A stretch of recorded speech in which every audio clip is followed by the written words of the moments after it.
pues es muy activo socialmente y participa en muchas iniciativas, tanto de índole personal como de estudio y siempre colectivas, ¿no? Yo creo un poco que es una persona cualificada y es lo único que vaya a añadir de él para un tema que es bastante arduo, como el que nos planteamos, el de cómo pensar el cambio hoy. No es posible otra forma de afrontar el tema. El cambio hoy aparece casi imposible para un pensamiento meramente discursivo. Y es solo cuando nuestras vidas cambian y cuando nuestra actuación abre pequeñas fisuras cuando podemos empezar a pensar en el cambio. También en ese momento es un tema francamente no fácil. Necesita una mirada reflexiva, penetrante y crítica. Crítica, por supuesto, con la realidad, pero también con nuestra forma de estar en la realidad y con nuestros intentos de cambiarla. O sea, crítica con nosotros mismos. Las formas de afrontar el cambio no pueden traducirse en recetas solucionando todo. Se quedan en el nivel de los intentos y de los caminos diversos y múltiples, en el no desprecio de lo poco y en el permanente aprendizaje y en el dejarse invitar y contagiar por otras personas que tenemos alrededor. Es seguro que Jesús nos va a esclarecer muchas de esas vías y sobre todo nos va a vacunar contra el principal peligro. Hoy es el desánimo y la inacción. Pues muchísimas gracias, Jesús, y tienes la palabra. Es que ricasco, muchas gracias. Y ahí se acaban mis conocimientos en euskera. Bueno, alguna palabra por ahí suelta sé, pero un poco más. Bueno, tengo que decir que estoy contento y abrumado de estar aquí. Iba a decir más abrumado que contento, no, porque estoy muy contento, pero abrumado también estoy un rato. Por ver el auditorio y por ver a veces quién viene aquí, ¿no? Entonces siento un poco lo de qué hace un chico como yo en un lugar como este. Pero bueno, a ver cómo salimos de esto.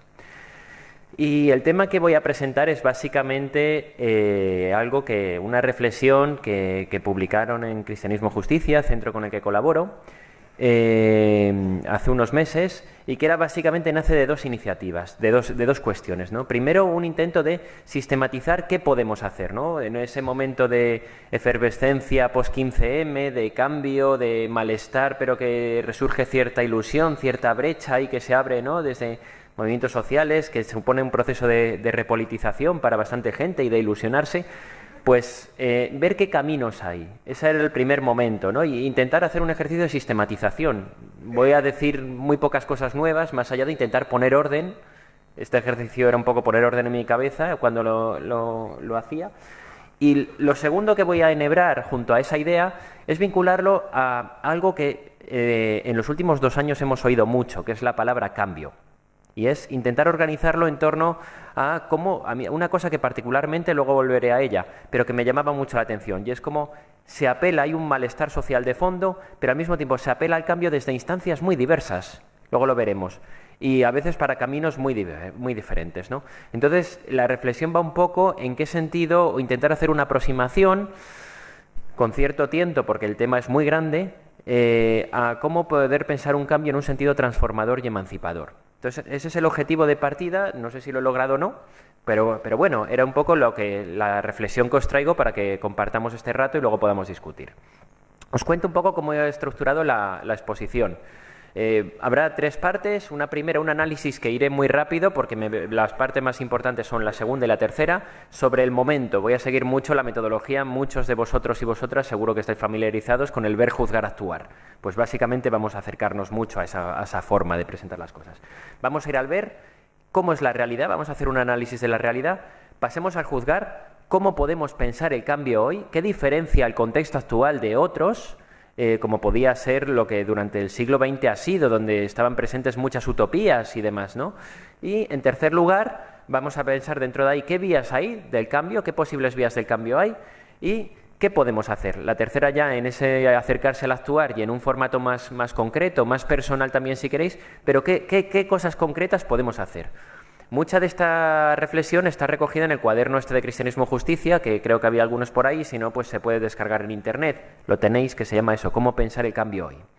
Y bueno, luego haremos unas pequeñas conclusiones y tendremos un debate que es lo rico de estas cosas, ¿no? Entonces vamos a ver qué os parece, así que vamos a ello. Bueno, empiezo por hacer una reflexión muy rápida, espero que sea rápida porque me interesa más la segunda parte, sobre cómo podemos pensar el momento actual y demás. Lo que nos encontramos es un momento de cambio de época. Cambio de época coinciden diferentes actores por básicamente dos cuestiones. Básicamente porque se han puesto en cuestión los consensos que regían durante buena parte de la segunda parte del siglo XX, que han regido la convivencia. Y al menos podemos citar dos. Uno, que tiene que ver, si lo miramos más al contexto del Estado español, pues con cierta crisis que emana de los consensos nacidos de la transición, ¿no? Y de cómo cada vez pues, se está planteando más, y tiene varias expresiones, desde el término es más en cuestión más social, de cómo se está replanteando algunas cuestiones vinculadas al estado de bienestar, así lo miramos en clave territorial, pues es el monotema de los últimos meses, ¿no? A partir del tema catalán y demás. Y otro gran consenso que está ahí, que era el consenso que nace de la Segunda Guerra Mundial, el consenso keynesiano, por el cual ese pacto capital-trabajo de alguna manera había regido y el Estado era una suerte de árbitro que garantizaba un cierto bienestar social a los trabajadores a cambio de garantizar una economía social de mercado. Bueno, esto, tras la caída del muro y tras diferentes procesos, pero especialmente tras la crisis financiera del 2008, entra en cuestión y ese es el contexto general en el que jugamos. Hay una cosa que no he comentado, no sé si no tengo problema luego en pasar a Javier o a alguien del foro la presentación y por si os la quiere hacer llegar o por los medios de comunicación que tengáis entre vosotros a nivel interno, pues por mi parte perfecto. Bueno, voy a hacer un retrato muy rápido de cómo es este contexto, ¿no? Si vamos a lo económico no descubro nada si digo que lo que tenemos es un peso enorme de diferentes actores vinculados al capital financiero y una subordinación de la política a estos. Recuerdo, por ejemplo, un titular hace meses, cuando Dilma Rousseff gana las elecciones en Brasil, el titular era algo así como: Dilma ha ganado las elecciones, ahora tiene que ganar la confianza de los mercados. Bueno, pues esos supuestos mercados, que a veces nos plantean como a la altura del coco, casi, está el coco y los mercados, así como un personaje casi, ¿no?, que no tiene cara, no le ponemos rostro, pero un ente, pues tiene un gran peso, ¿no? Y al mismo tiempo, el gran peso que tienen diferentes actores del capital financiero, agencias de calificación, bancos, fondos de inversión, etcétera, ¿vale? Entonces, el enorme peso que tiene algunos agentes vinculados al capital financiero en el contexto de, bueno, pues del proceso capitalista y un capitalismo financiarizado como el que tenemos, ¿no? Si vamos al mundo del trabajo, lo que nos encontramos es un proceso de igualación a la baja de las condiciones laborales, un contexto marcado por una fuerte competencia a nivel mundial, y donde lo que nos encontramos es un proceso de una precarización creciente de la mano de obra. A lo mejor muchos de vosotros venís del mundo sindical o tenéis relación y bueno, cuando uno hoy se sienta a negociar en el ámbito, en el comité de empresa y tal, pues que se negocia la defensiva y como te pongas un poquito gallito nos llevamos la empresa no sé dónde, ¿no? Y entonces eso, como hay un contexto de fondo en esos términos, ¿no? De precarización, o por dar un dato, como ya el 15% de la población de los trabajadores tienen unos ingresos salariales menores al salario mínimo interprofesional, por dar un dato. Y cómo están emergiendo categorías como la de trabajadores pobres. ¿Voy muy rápido? ¿No? ¿Seguro? Vale. Bueno, si vamos al plano sociopolítico, ¿qué nos encontramos? Pues lo que Zygmunt Bauman denomina el divorcio entre poder y política. Las estructuras de gobernanza, las estructuras políticas, sigue teniendo como referencia el Estado-Nación, pero tenemos cada vez que más actores o que más cuestiones se dirimen en una escala que no es la escala local, la escala de la política, la escala del Estado-Nación, sino que se dirimen a nivel global. Pensar, por ejemplo, en las crisis financieras, donde el poder que tiene un Estado para actuar pues es mínimo, ¿no? Eso, entre otras cosas, ha traído la crisis del Estado-Nación, puesto que existen unos mecanismos territoriales para los problemas que son cada vez más globales. ¿Qué hacer ante una crisis de refugiados? ¿Qué hacer ante una crisis financiera? ¿Qué hacer ante temas como el cambio climático? El marco de actuación que tienen los Estados es limitado.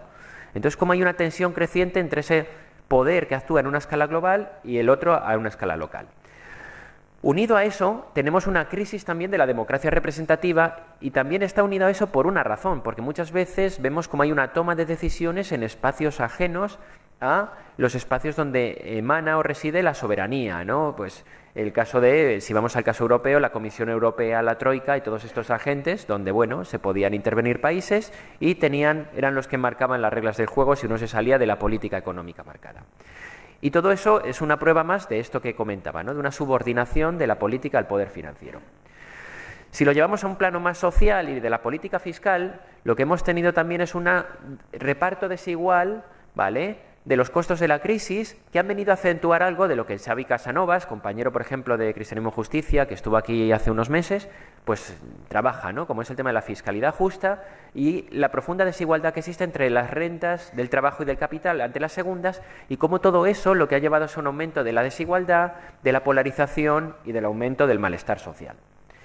Si lo llevamos a un plano un poco más político, de cosas concretas, vemos cómo ese malestar han emergido algunos fenómenos, ¿no? Un auge de líderes que apelan a una retórica, un discurso anti-establishment, pero con un discurso populista que apelan a un nacionalismo agresivo, donde está muy presente la criminalización a algunos actores, el terrorismo al extranjero, el miedo, sobrevolando continuamente, y una retórica en la cual está presente el retroceso de derechos y libertades civiles en ocasiones, ¿no? Y cómo se utiliza ese discurso del miedo como coartada o como elemento legitimador de esos retrocesos de derechos y derechos civiles.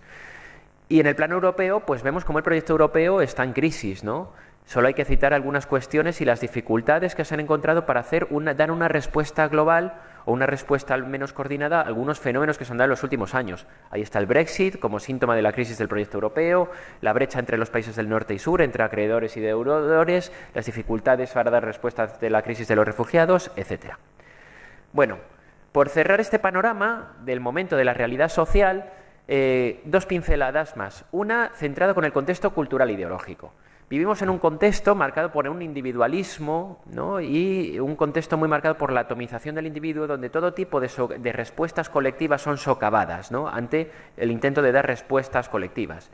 Y cómo esto pues, es fomentado casi desde la escolarización, ¿no? Si uno coge la LOMCE, pues es una ley que te habla de empleabilidad en el preámbulo y te habla de este tipo de cosas y de prepararte para el mercado laboral y de la competitividad y demás, pero habla poco de la colaboración, de la cooperación y de otro tipo de cosas.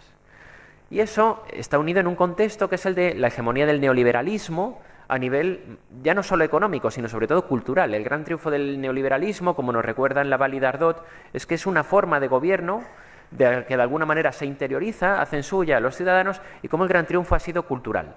Hasta tal punto, ¿no? El programa neoliberal lo podríamos resumir en 6 palabras casi: Estado mínimo, mercado y individualismo.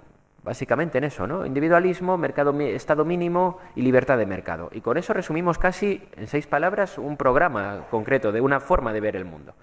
Y hasta el punto ha sido ese triunfo cultural, pues que de alguna manera nos es casi más difícil pensar en el fin del mundo que en el fin del capitalismo, ¿no? Tenemos muchos más relatos de cómo se puede destruir el mundo que de cómo se podría destruir el capitalismo. Bueno, un último apunte sobre esto, y es hacer ver la sostenibilidad, ¿no? Y la crisis en la cual nos encontramos, la crisis ecológica, producida por un modelo productivo insostenible, y cómo eso de alguna manera nos está haciendo entrar en un momento donde las consecuencias ya son irreversibles, como nos recuerdan cada vez más estudios relacionados con el cambio climático, y donde hemos entrado en lo que Santiago Álvarez denomina la era de las consecuencias. El cambio climático ya es irreversible, ahora estamos en la fase de contención de daños. Estamos en ver cuánto nos va a afectar la subida de 1,2 grados y cómo va a afectar a nuestra vida, cuando que la temperatura en la Tierra la última vez que subió 1 grado fue hace 14 millones de años, con lo cual hay muchas consecuencias que no sabemos los efectos reales que pueden tener, y donde, como dice Jorge Richman, entramos en el siglo de la gran prueba. Porque de las decisiones que tomemos nuestra generación, los que ahora habitamos la Tierra, en cierta medida van a condicionar cómo va a ser el futuro de la Tierra. Bueno, después de este panorama, que creo que invita poco al optimismo, ¿no? Y que a lo mejor alguno llegado a este punto dice yo me bajo, vamos a intentar dar algo de luz. Esto, que es un análisis general, un contexto del análisis general, que no voy mal, lo he hecho en 12 minutos, entonces vamos a ver cómo lo situamos en un contexto más amplio, que es cómo podemos y desde dónde podemos pensar el cambio. El inicio de esta reflexión surgía una cosa en ese momento, pues 15M, emergencia de Podemos, efervescencia electoral, todo este tipo de cosas. Me llamaba la atención cuando íbamos viendo cómo se invocaba el cambio desde diferentes formas. Juan Luis Sánchez, subdirector del diario.es, escribe un libro que se llama Las mareas del cambio, las 10 mareas del cambio, ¿no? Para hablar de las luchas de la marea verde, la marea blanca, las mareas por los servicios públicos. Podemos hablaba de la marcha del cambio y se hablaba del cambio como gran significante al cual llenar, ¿no? Hay una cierta idea de malestar, de las cosas están mal, ese retrato que he hecho pues no es precisamente halagüeño, y de una necesidad al menos de cambio de rumbo. Pero nos encontramos que otros partidos que se sitúan en otro plano también hacían apelación al cambio. Ciudadanos apelaba al cambio, ¿no?, frente a otro tipo de cuestiones, o los mismos ayuntamientos se presentan a veces como ayuntamientos del cambio, algunas de las fuerzas municipales que gobiernan en las grandes ciudades desde las últimas elecciones municipales para acá. Si vamos al panorama europeo y mundial, nos encontramos algo parecido. La apelación al cambio estaba en el referéndum británico, de cómo era un toque para que la Unión Europea cambiase de rumbo. Trump apelaba al cambio y al mismo tiempo que Macron también apelaba al cambio tanto en Francia como en la Unión Europea. Entonces, esto a mí me hacía pensar, decir, bueno, nos encontramos un malestar de fondo, un malestar que sirve de combustible para la acción y diferentes actores que apelan al cambio, pero desde luego con proyectos políticos y con miradas muy diferentes de hacia dónde se debe ser el cambio. Entonces, a partir de ahí surgía esa reflexión de cómo podemos pensar el cambio en un sentido transformador y emancipador, ¿no? Nos encontramos es que ese malestar ha sido de alguna manera el combustible que ha alimentado esa acción y podemos mirar a ver cómo nos podemos situar. Y es aquí donde quiero centrar el grueso de la intervención de esta. Bueno, primero algunas notas para entender desde dónde apelamos al cambio hoy. Lo que nos encontramos en primer lugar es que venimos de un contexto de derrota, de un contexto post-68, si queréis, y desde luego tras la caída del muro de Berlín, con lo que supone la caída de ese socialismo real que se llamó, o capitalismo de Estado, según se mire, pero lo que supuso de alguna manera fue la caída de alguna manera de discursos alternativos con algunas experiencias concretas al capitalismo. Y en ese contexto de derrota, lo que nos encontramos es una ausencia de un relato alternativo que se presente, que alimente la acción transformadora. Y lo que nos encontramos es, como mucho, desde finales de los 90, se apela, prueba de esa indefinición que hay de cuando pensamos el cambio, por eso hablaba de que nos es más difícil pensar el fin del mundo que el fin del capitalismo, nos es más fácil pensarlo, nos quedamos en la indefinición. Sí, otro mundo es posible, pero ¿cuál? ¿Cuál? ¿Qué modelos tomamos? ¿A partir de dónde podemos alimentar ese otro proyecto alternativo que nos muestre que rebelarnos de alguna manera contra lo que decía Margaret Thatcher? There is no alternative, no hay alternativa. Si afirmamos que hay alternativa, ¿desde dónde la pensamos? Bueno, entonces algunas notas van por ahí. La segunda idea es cómo pensar el cambio, es el cambio en la transformación y en la mirada que se ha dado sobre él. Si en el siglo XX dominaba la mirada del partido o sindicato, que era el que marcaba el rumbo, marcaba la estrategia y demás, lo que nos encontramos hoy en los actores, en diferentes actores vinculados a la mediación sociopolítica, partidos, sindicatos, movimientos sociales, es una apelación al cambio mucho más flexible, abierta, en construcción permanente, y donde es tan importante el proceso como el resultado. Y donde en ese proceso de cambio se pone en cuestión, los medios son muy importantes, ¿no? Y cómo más bien los procesos surgen a partir de confluencias, alianzas en torno, centradas en consensos, en objetivos compartidos. Es decir, una imagen mucho más débil, si queréis, o más volátil del cambio, de esa imagen como proyecto teleológico, cerrado, que era casi una idea, toda una mirada histórica de hacia dónde ir, ¿no? Que en parte bebía de la Ilustración, de ese cambio como el fin, el sentido que tenía la historia, ¿no? Y que el marxismo pues tenía bastante, ¿no?, en su mirada, el materialismo histórico de eso, igual que otros proyectos, ¿vale? El capitalismo en cierta medida es lo mismo. Cuando Fukuyama hablaba del fin de la historia, estaba afirmando lo mismo, que el fin último era la libertad de mercado y las democracias liberales, y que más allá de ahí no había otra posibilidad. Bueno, lo que nos encontramos también es otro cuestionamiento más de esta idea, que es esa idea que a veces aparecería y que a veces así presentada surgía del hombre nuevo. El hombre nuevo casi era como un relato de superhéroe que iba a surgir de este proceso de transformación, revolución, llamémoslo como quiera, y lo que nos encontramos hoy pues es una apelación diferente a la importancia de los procesos iniciados desde abajo en términos de grupos coordinados y a través de la cooperación. Bueno, lo que nos podemos preguntar a partir de esas tres ideas es si tiene cabida un proceso así en un marco capitalista. Yo me inclino a contestar que no, por dos razones. La primera, porque el capitalismo ha mostrado serias dificultades para satisfacer las necesidades básicas de la población, al revés, genera más desigualdad, y sobre todo porque es un sistema que pone en peligro las condiciones ambientales de la Tierra. Y cuando los intentos de reforma que ha habido, en los últimos años especialmente, recuerdo a Sarkozy, poco sospechoso de ser progresista, hablando de la necesidad de refundar el capitalismo sobre bases éticas tras la crisis financiera de 2008. Y bueno, pues de ahí seguimos en lo mismo. Y entonces también hay una necesidad de ver cómo podemos intentar pensar en un modelo postcapitalista que, a pesar de la ausencia de relato alternativo, transite por otros caminos, ¿no?, y demás. nada menos. Uno viene aquí a hablar del postcapitalismo, ¿cómo pensarlo? Esto es como una cosa que la dices y te queda grande, pero bueno, al menos espero que este espacio para compartir y pensar juntos y juntas, pues lo tengamos. ¿Cómo podemos pensar esa propuesta? Desde mi punto de vista habría 4 ejes que son irrenunciables. La primera, una sociedad que avance hacia la equidad y la justicia, tanto redistributiva como en términos de reconocimiento de libertades, de derechos y de identidades diferentes. Hablando de las diferentes dimensiones de la justicia que filósofas como Nancy Fraser presentan, en un contexto en el cual los niveles de desigualdad son escandalosos.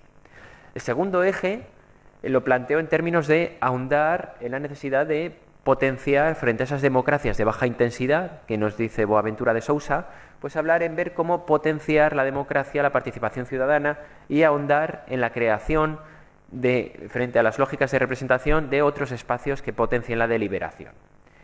El tercer eje tiene que ver con una cuestión que para mí es central, que es asumir la idea del límite.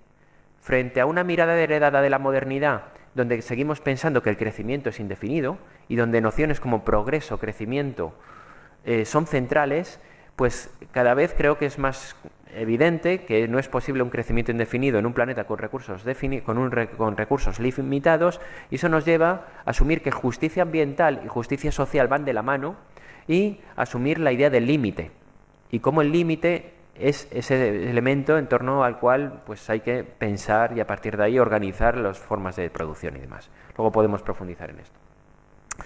Y el cuarto eje tiene que ver con cómo pensar una economía al servicio de las personas, donde se potencien, por ejemplo, pues iniciativas que tienen que ver, todas las personas puedan desarrollar sus capacidades y tener una vida digna, y eso nos entronca con algunas iniciativas interesantes que tienen que ver, por ejemplo, con la economía social y solidaria, el cooperativismo y algunas iniciativas que van en ese sentido. Bueno, estos 4 ejes, desde mi punto de vista, deberían estar en esa hipotética propuesta postcapitalista o en esa propuesta emancipadora de cambio. Una vez planteado eso, nos podemos plantear la cuestión de las vías del cambio. ¿Qué vías tenemos y por dónde podemos transitar para avanzar hacia ahí? Bueno, siguiendo lo que plantean otros autores, yo veo 3 grandes vías, ¿vale? No digo nada nuevo, lo único que hago es sistematizar lo que han planteado otros, que es la vía de los contrapoderes, la vía de las instituciones y la vía de la movilización, y asumiendo que ninguna de las 3 por sí misma es suficiente y como hay una necesidad de complementariedad entre ellas, porque aunque obedecen a lógicas diferentes, son complementarias en algunos términos. Aunque esa complementariedad no está exenta de contradicciones. Luego en las preguntas podemos hablar de algunas de estas contradicciones. Bueno, ¿cuáles son estas 3 vías? Empiezo por las posibles vías del cambio, por la vía de los contrapoderes. En la vía de los contrapoderes, ¿por qué se apuesta? Pues básicamente por actuar en lo que se denominan los intersticios del capitalismo. Es decir, ¿cuál sería la idea? Crear una red de comunidades o una red comunitaria de entidades que traten de trabajar bajo otras premisas, bajo otros principios y organicen su vida cotidiana bajo otros valores contrahegemónicos, ¿no? Ya incluiríamos la economía social y solidaria y muchas iniciativas que están en ese ámbito, ¿no? La apuesta por las energías renovables, iniciativas de muy diverso tipo que surgen y demás. Esta apuesta contrahegemónica de ir creando una iniciativa, por cierto, antes he traído algún ejemplar por si luego al final le interesa, de un monográfico que a mí particularmente me gusta mucho, de una revista muy interesante que se llama Alternativas Económicas y que editó un monográfico hace un par de años que se llama 33 alternativas para vivir de otra manera, que precisamente es eso, es un compendio muy concreto de qué iniciativas en sectores muy diferentes existen sobre cada uno de estos ejes, ¿no? Entonces me parece como una cosa muy práctica y siempre cuando me llaman de alguna cosa así llevo alguno porque me parece como una cosa útil y demás. Momento comercial cerrado, no me llevo nada por esto, pero me parece útil y por eso lo ofrezco. Y me da mucho pudor que me presenten, ya que el momento comercial me da más todavía. Bueno, junto a la vía de los intersticios, ¿qué nos encontramos? ¿Cuál sería la apuesta? Crear espacios de autonomía con lógicas ajenas a los mercados. Antes de estar aquí hoy, por ejemplo, por la tarde, pues visitaba a los traperos de Maús, que me han enseñado y bueno, ves una iniciativa fantástica de cómo organizar la producción de otra forma, apostando por lógicas como el reparto de horas de trabajo y demás, ¿no? Y de alguna manera la premisa de estas iniciativas es que para ese cambio no hay que esperar a que el plano institucional cambie, sino apuestan por cambiar el mundo sin tomar el poder, ¿vale? Cómo apostar por una solidaridad, iniciativas basadas en la solidaridad, la cooperación y demás. El punto de partida a veces son las necesidades compartidas, ¿vale? Y la organización colectiva de esas necesidades compartidas, ya sea del reparto del trabajo, a través de cooperativas y otras, ya sea cubrir necesidades como pueden ser grupos de consumo, por ejemplo, favoreciendo circuitos cortos de distribución y alimentando, favoreciendo alianzas entre productores y consumidores, ya puede ser toda una red de centros sociales que facilitan la socialización en otros valores, más allá de esa atonía, de ese individualismo posesivo y demás, etcétera. Ahí tenemos algunas, ¿no? La banca ética, REAS, Somenergia, con la energía renovable, el mercado social, entidades que ya están operando, en Navarra hay bastantes ejemplos de estas, ¿no? Y que tratan de construir otra economía diferente. ¿Algunas ventajas que tienen estas iniciativas? Bueno, pues algunas de ellas es que son espacios de socialización en valores alternativos, con lo cual tienen un papel moralizador interesante.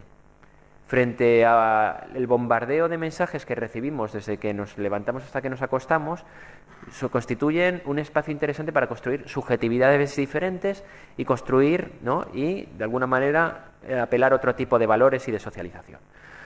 Tienen un componente en ese sentido pedagógico importante, porque nos enseñan también a pensar. Son experiencias heterótopas, en el sentido que nos enseñan a pensar que el cambio es posible, que hay otra forma de hacer las cosas y que sí hay alternativa, más allá de ese individualismo hegemónico y del individualismo mercado y demás. Y son laboratorios que anticipan o experimentan con otras formas, ¿vale?, de hacer diferentes a las hegemónicas. Esto en cuanto a las ventajas, pero también tienes algunos límites este tipo de vía. La principal, desde mi punto de vista, es que más allá de un determinado umbral hay una cuestión de escala de fondo, que es difícil que estas vías caigan en una cierta, se extiendan más allá de un determinado nivel o puedan crecer más allá de un determinado nivel, puesto que a veces llevan todo un proceso de autogestión y de autoorganización que no es fácil, sin el apoyo de otros ámbitos.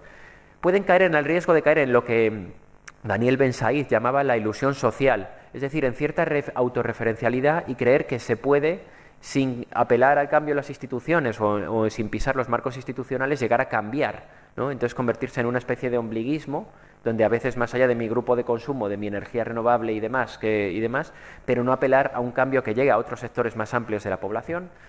Y tienen algunas limitaciones, por ejemplo, para alcanzar cambios de carácter estructural, ¿no?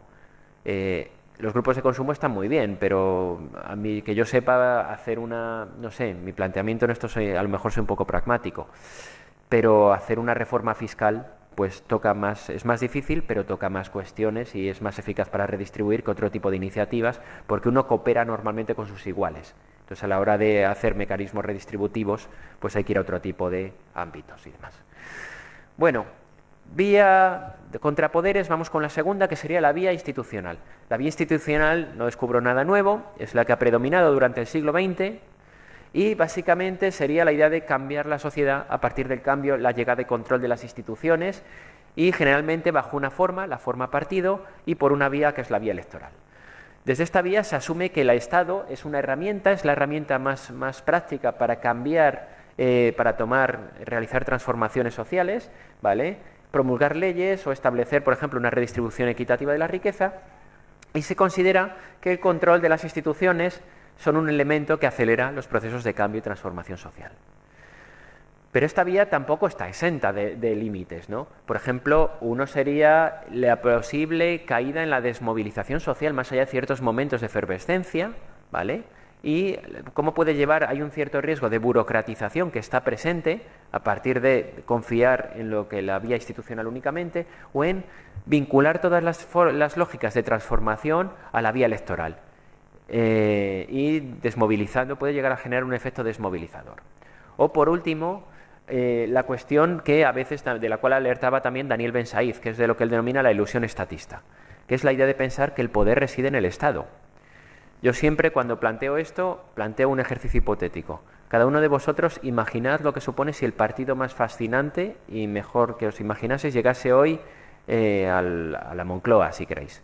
Se encontraría un país con la banca en manos privadas, con todos los sectores estratégicos en manos privadas, las telecomunicaciones en manos privadas, donde 7 grandes grupos de distribución alimentaria controlan el 75% de la alimentación que se distribuye en el país, y donde hay otros grandes sectores estratégicos que están muy concentrados, como son las farmacéuticas. Ese es el escenario con el cual uno se plantearía. Entonces, por mucho que uno quiera desde la vía institucional, si eso no va acompañado de una serie de procesos de movilización social desde abajo y de la construcción de otras alternativas, difícilmente podemos pensar en la transformación únicamente desde la vía institucional. Es una condición necesaria, pero no suficiente. Bueno, vamos con la tercera vía, que es la vía de la movilización popular no violenta.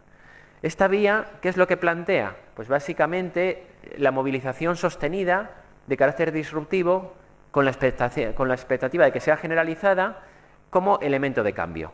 Y para eso se apuesta por ir a elementos que se consideran que puedan ser, a partir de objetivos que pueden ser factibles en el corto plazo de obtener cambios, ¿vale? En ese sentido, se considera que la acción colectiva es útil cuando supone trabajar por un incentivo de forma conjunta. La foto que aparece ahí es de una iniciativa que surgió en Madrid y que se extendió a otros lugares del Estado, que es la plataforma Yo Sí Sanidad Universal, que ante el decreto 1612 que negaba la universalización de la sanidad y negaba la atención en el sistema sanitario a una serie de colectivos, entre ellos aquellas personas en situación irregular, se estima que en torno a 1.100.000 personas quedaron desprovistas de atención sanitaria, un grupo de iniciativas de médicos, pacientes y otras personas, activistas y demás, crean una plataforma en la cual apuestan por ver qué recovecos tiene el Estado y apostar por la desobediencia como vía de cambio, ¿no? Igual que en otros momentos ha surgido con la insumisión y con otros contextos, ¿no? Bueno, lo que nos encontramos es que en ese caso la no violencia es utilizado como una estrategia de persuasión moral, capacidad pedagógica y de presión social. Planteado esto, nos encontramos con algunas cuestiones, ¿no?, que están ahí de fondo relacionadas con la discusión entre qué vía es la mejor. La primera tiene que ver con la escala, ¿no?, y de cómo en algunos planos, por ejemplo, iniciativas que pueden ser exitosas a nivel local, se pueden encontrar con otras cuestiones a nivel más estatal o global. Syriza puede ganar las elecciones, pero Syriza lo que se encontró enfrente pues fue toda una maquinaria que Varoufakis en esta última memorias suyas que ha escrito, pues está presente, ¿no? Y de cómo hay una cuestión de escala entre cómo organismos supraestatales pueden presionar a otros de nivel local o nacional. Y, por citar otro, también nos encontramos con que cada una de ellas obedece a diferentes lógicas de actuación. Esto se ve muy bien, por ejemplo, en el plano del ecologismo. El movimiento ecologista puede ser muy fuerte, pero si mañana ponemos un sistema de residuos puerta a puerta y peatonalizamos, ya no lo que hay peatonalizado en en Pamplona, sino 1 kilómetro más allá de lo que hay peatonalizado, pues probablemente no vuelves a ganar las elecciones. Es decir, puedes tener muchos apoyos en la vía de la movilización, pero la vía electoral opera con otras lógicas y los discursos y lo que concentran los apoyos o no de las grandes mayorías de la población están, pues son otros, ¿no? Por poner un ejemplo, las mareas funcionaban, las mareas en defensa de los servicios públicos, porque tenían que ver con cuestiones que habían tocado a una clase media, ¿no?, y demás. Pero nos duele más los recortes en sanidad o en educación que el cierre de los CIEs, por ejemplo, o las políticas en torno a los CIEs y las fronteras. Entonces, una cuestión de cómo también pues diferentes estrategias obedecen a diferentes lógicas diferentes, pero como en el caso del ecologismo creo que se ve bien, ¿no?, con ese ejemplo. Esto nos lleva a ver cómo podemos pensar este cambio, ¿no? Y lo que nos encontramos es la necesidad de complementariedad entre diferentes vías y a lo mejor una posible estrategia pasa por pues básicamente combinar dos ámbitos. Por un lado, regular por arriba, crear mecanismos globales e institucionales. Al cambio climático habrá que meterle mano por arriba, pero acompañar por otra estrategia que sea la de desbordar por abajo. Por mucho que un Estado quiera meter mano al cambio climático, si eso no va acompañado de todo un proceso de persuasión de la población, de un apoyo de la sociedad civil en forma de contrapoder y de iniciativas concretas que vayan surgiendo en apoyo, pues difícilmente vamos a establecer cambios en ese sentido. Entonces, como hay continuamente una especie de tenaza o la necesidad de combinar diferentes vías, tanto la de la sociedad civil, pero por otro lado el plano institucional, ¿no?, y demás. Bueno, ¿qué nos encontramos entonces? Pues toda esta reflexión sería para resaltar una idea, cómo el cambio institucional es necesario pero no suficiente para la transformación social, y cómo un cambio profundo solo puede partir a partir de la apertura de procesos sociales que vayan más allá de lo institucional. Y un proceso, además, que toca no solo una dimensión global, sino una dimensión que tiene que ver también con las subjetividades, con lo personal. Emilio Santiago Muiño, que tiene un libro, por ejemplo, súper interesante, reciente, que se llama Ruta sin mapa, él citaba una cuestión. Dice: cuestiones de respuesta a un reto como el del cambio climático ya no depende del plano institucional. El plano institucional es importante, o no depende solo de la política, sino depende de una cuestión, él lo llevaba a un plano de una reforma moral. Y una reforma moral es una transformación de tal orden de las subjetividades, de las formas de estar en el mundo y de tomar conciencia que exceden al Estado. Entonces, los retos son de tal magnitud que las respuestas tienen que venir no solo en el plano institucional, sino combinándolo desde otros ámbitos también. Bueno, eso para resaltar lo que trato de plantear, ¿no? Que es la necesidad de trabajo de forma interconectada entre los diferentes planos. Y junto a esa mirada, lo que planteo es al menos el trabajo en 5 grandes ejes, que creo que deben estar presentes en cualquier dimensión del cambio en clave emancipadora. Una primera tendría que ver el ámbito político-institucional, que es quizá la más evidente, y los ámbitos de representación ciudadana. Una segunda, el ámbito del mundo del trabajo, en un sentido amplio, tanto el mundo laboral donde se parten el cobre los sindicatos, con mayor o menor acierto, con otros ámbitos del trabajo en sentido amplio, ¿no? Como es la necesidad de avanzar en una distribución social más equitativa del trabajo o reconocer todo lo que tiene que ver con el trabajo de cuidados y el trabajo no remunerado que está y planteárselo en términos de corresponsabilización social. Un tercer eje tiene que ver con la apuesta por una economía más justa, donde actúan muchas iniciativas en el marco de la economía social y solidaria que tratan de huir de las lógicas de acumulación y asumiendo los límites ambientales de los cuales antes me refería. El cuarto eje, el de la movilización y la desobediencia ante leyes que se consideran injustas o que vulneran los derechos humanos, como la atención sanitaria, que planteaba antes. O el quinto eje, la necesidad vivimos en una crisis política, hay una crisis política que antes hablaba, pero tenemos también una crisis de socialización, una crisis prepolítica. Hay una ausencia de espacios donde socializarnos en otro imaginario de valores que tenga que ver con este individualismo hegemónico. Entonces, la necesidad también de crear espacios donde socializarnos en otro tipo de valores, en la cooperación y demás, y la importancia que tiene la educación, tanto la formal como no formal, para profundizar en ese tipo de ámbitos y de cuestiones. Bien. Hasta ahí la cuestión del cambio y ahora vamos a pasar ya a esa parte del actuar. ¿Voy rápido? ¿Voy bien? ¿Sí? ¿Seguro? ¿Bajo el ritmo? Bueno, entonces vamos a pasar a esta parte del actuar, que es qué alternativas tenemos. Lo he planteado en dos. Una primera ronda de cómo nos encontramos con los diferentes actores de la mediación sociopolítica que hay, qué retos tienen hoy partidos, sindicatos, movimientos sociales, y una segunda ya más en clave personal, sin pretensión de ser moralizador o de dar ningún tipo de lección, pero simplemente dejando unas reflexiones ahí de espacios que entiendo, puesto que si somos coherentes con lo que estoy planteando y cómo el cambio va unido a esa dimensión global con la dimensión de individual y de la subjetividad, pues ver cómo conectar esas dos dimensiones. Propuestas hay, simplemente las cito. Y hay muchas, pero lo que quizá nos falta son iniciativas de transición, cómo transitar hacia otros lugares. Pero propuestas concretas en diferentes ámbitos se están trabajando desde los movimientos sociales y otros ámbitos. Por citar solo algunas de las que planteaba, no me da tiempo a entrar en ellas, pero al menos dejar constancia.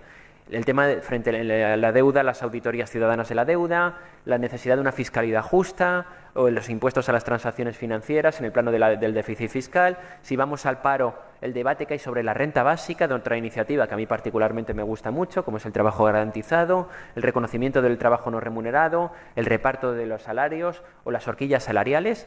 Ha habido países como Suiza donde ha habido un referéndum para ver si se fijaba una horquilla salarial donde dentro de la empresa las diferencias solo fuesen de 12-1, como mucho, que a lo mejor nos parece una barbaridad. Es decir, que la persona que más gane 12 veces más que el que menos gane en la empresa.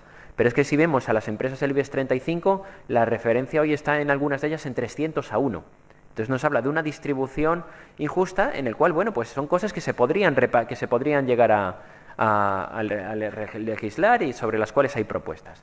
Si vamos al plano de la democracia, iniciativas que apuestan, no puedo entrar en ellas, por la participación ciudadana, la democracia radical, iniciativas en el caso de la mercantilización de la vida cotidiana, que en el caso, por ejemplo, del derecho a la alimentación, apuestan por la soberanía alimentaria, iniciativas que van por los bienes comunes, una iniciativa que está cada vez, o un marco cada vez más inspirador y más de moda.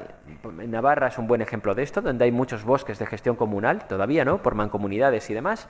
Y si vamos a la crisis ecológica, pues iniciativas como el Buen Vivir, movimiento en transición de crecimiento, la necesidad de repensar el modelo económico apostando por sectores que son bajos en carbono. Simplemente lo comento por ver que hay iniciativas parciales en diferentes ámbitos. Pero sin entrar a cada uno de ellos, que a lo mejor se nos iría el tiempo y lo que quiero es que haya luego debate, mi intención era hacer un repaso a cuál es la situación que nos encontramos en los diferentes agentes de la mediación sociopolítica. Bien, si vamos a los partidos políticos, lo que nos encontramos hoy es como su papel tradicional de canalización de las demandas ciudadanas es cada vez más cuestionado. Entre otras cosas porque el papel que jugaban los partidos en este sentido, Joan Subirats lo destaca planteando, por ejemplo, cómo Internet ha revolucionado ese papel de intermediación histórica que tenían los partidos y cómo lo ha transformado, ¿no? Y lo que nos encontramos es una necesidad de apostar por organizaciones que favorezcan más la deliberación que la representatividad. Hay una discusión, por ejemplo, sobre cuál puede ser el papel de los afiliados, de los militantes, de los simpatizantes en diferentes partidos, ¿no? El PSOE, por ejemplo, ahora está de lleno en esa discusión, ¿no?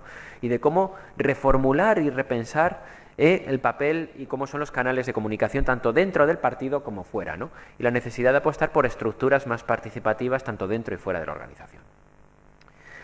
Si vamos a los sindicatos y al mundo del trabajo, lo que nos encontramos en el marco general es un proceso de debilitamiento de los últimos años del papel de los sindicatos como actores también por varias razones. La reforma laboral pues ha restado mucho poder de negociación a los sindicatos dentro de la empresa.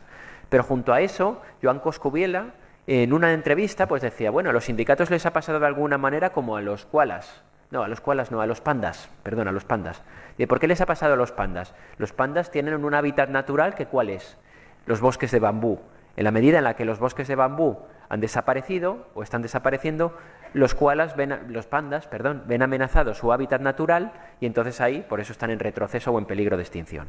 Pues a los sindicatos les ha pasado algo parecido. En la medida en la que ha habido unas transformaciones en el aparato productivo, en la medida en la que el sector servicios ha ganado peso frente a lo que era el sector industrial y la fábrica, que era el lugar preferente de socialización, ¿no? El obrero fabril está casi pues, en peligro de extinción. En la medida en la que esas formas de organización se han ido transformando y en la medida en la que ha habido una pérdida de conciencia de clase aparejada, porque nuestro mundo no es el de hace 20 años, 30 años, han ido perdiendo fuerza y demás y se han visto debilitados. Y lo que nos encontramos es una necesidad de reformar y sobre todo de reformar el sindicalismo como instrumento y herramienta que sea válida para mejorar las condiciones laborales. ¿En qué sentido? Pues bueno, hay algunos retos por delante. Por ejemplo, adaptación a nuevas realidades. La foto que pongo ahí, no sé si la conocéis, es de las Kellys, este colectivo de camareras del hogar, de camareras de pisos, de camareras de hoteles, ¿no? Que han emergido últimamente en la demanda de sus derechos laborales y adoptando pues nuevas formas de organización, ¿no?